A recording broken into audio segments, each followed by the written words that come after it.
It's been more than 40 years since Neil Armstrong took that one small step for man. Lunar landings now seem the stuff of dreams, but there is a plan in the works to revive them and to send a Canadian astronaut up there.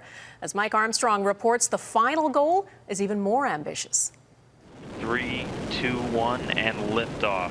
Canadians may have a bit of a Chris Hadfield hangover. The Canadian astronaut's 5-month mission to the International Space Station, standard toothbrush, nothing magical there, had some pretty memorable moments and some interesting highlights. This is ground control. The question is, when will Canadians be captivated by space again? Well, there is a plan in the works. It's exciting, obviously. Jean-Claude Piedboeuf is the Canadian Space Agency's Director of Space Exploration Development. He works on what comes next. Well, the first part of the plan is to go back where humans have been before, the moon.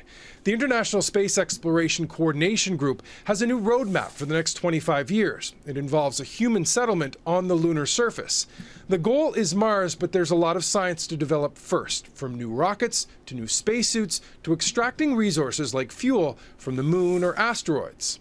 If you have to provide everything from Earth, it starts to be quickly very expensive.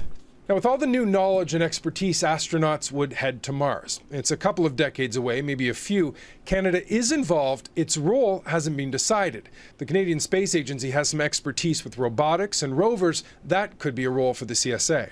We are looking what could be what we say in our jargon, what is the next Canadarm. Now, the roadmap is fairly optimistic. It has goals. It doesn't have funding.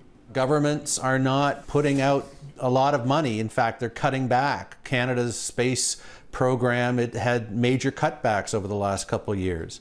Private companies have gotten into the space business, but only in low Earth orbit, basically where there's money to be made on satellites. The only way humans are going to push further is if governments pay the bill. Businesses aren't going to even come near space exploration until there's a good chance that they'll make a profit. Now, money's only part of the equation. Inspiration is important as well. Chris Hadfield may have provided some of that. If a Canadian does, in 15 or 20 years, make it to the moon, that person is likely right now a young girl or boy who spent their time watching Hadfield this year, starry-eyed, if you will. Mike Armstrong, Global News, Montreal.